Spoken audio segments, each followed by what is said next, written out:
Shalom friend, kembali lagi bersama saya di channel saya ini. Baik, pada kesempatan ini saya ingin membahas tentang berdoa.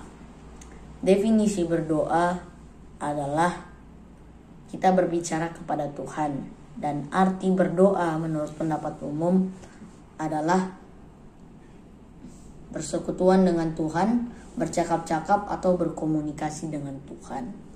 Kita dapat melihat banyak pendoa-pendoa di Alkitab. Contohnya Hana. Ia tanpa henti mendoakan supaya ia memiliki anak kepada Tuhan. Karena ia tidak berhenti berdoa, pada akhirnya Yesus mengaruniakannya anak, dan ia menamai anaknya itu Samuel. Jadi jangan pernah berhenti berdoa. Ada beberapa hal yang mau saya sampaikan tentang berdoa.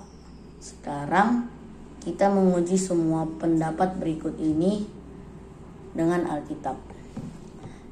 Kita harus berdoa dengan iman. Pendapat tersebut benar. Bisa dibuktikan dengan Yakobus 1 ayat 6. Yakobus 1 ayat 6, demikian firman Tuhan. Hendaklah ia memintanya dalam iman dan sama sekali jangan bimbang. Sebab orang yang bimbang sama dengan gelombang laut yang diombang-ambingkan kian kemari oleh angin. Baik, di ayat ini sudah jelas kita diharapkan untuk memintanya dengan iman. Jadi berdoa harus dengan iman, dapat dipastikan sudah benar. Yang kedua, kita harus berdoa dalam nama Yesus.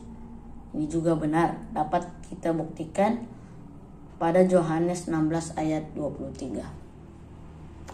Dan pada hari itu kamu tidak akan menanyakan apa-apa kepadaku. Aku berkata kepadamu, sesungguhnya segala sesuatu yang kamu minta kepada Bapa akan diberikan kepadamu dalam namaku. Sudah jelas disebutkan dalam namaku atau dalam nama Yesus. Ketiga, dalam kuasa Roh Kudus. Ini juga benar, dapat kita buktikan dengan Roma 8 ayat 26. Demikian firman Tuhan. Demikian juga Roh membantu kita dalam kelemahan kita. Sebab kita tidak tahu bagaimana sebenarnya harus berdoa. Tetapi Roh sendiri berdoa untuk kita kepada Tuhan dengan keluhan-keluhan yang tidak terucapkan. Baik, sudah jelas di sini. Demikian juga Roh dan dalam kuasa Roh. Berarti sudah jelas bahwa kita berdoa juga dalam kuasa Roh. Yang keempat, saat berdoa kita tidak boleh munafik.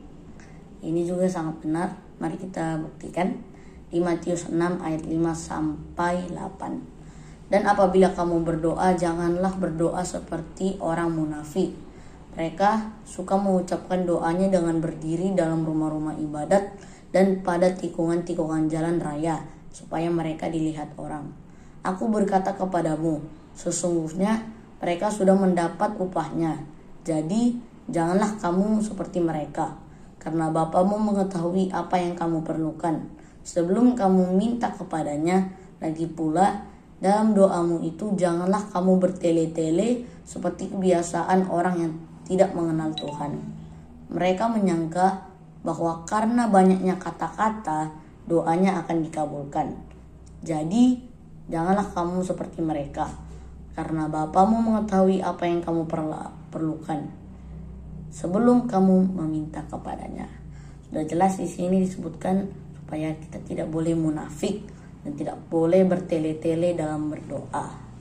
Baik, Paulus menulis pada Filipi 4 ayat 6 sampai 7 bahwa kita tidak boleh cemas dan khawatir.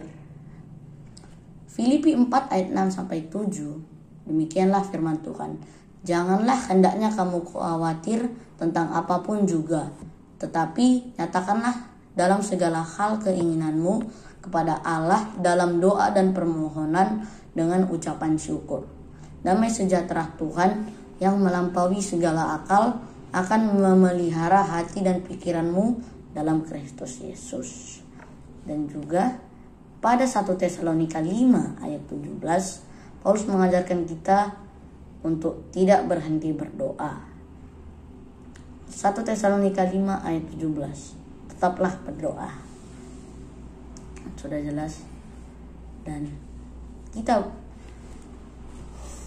tidak boleh berhenti berdoa, baik dalam suka atau mengucap syukur, maupun dalam duka atau meminta pertolongan.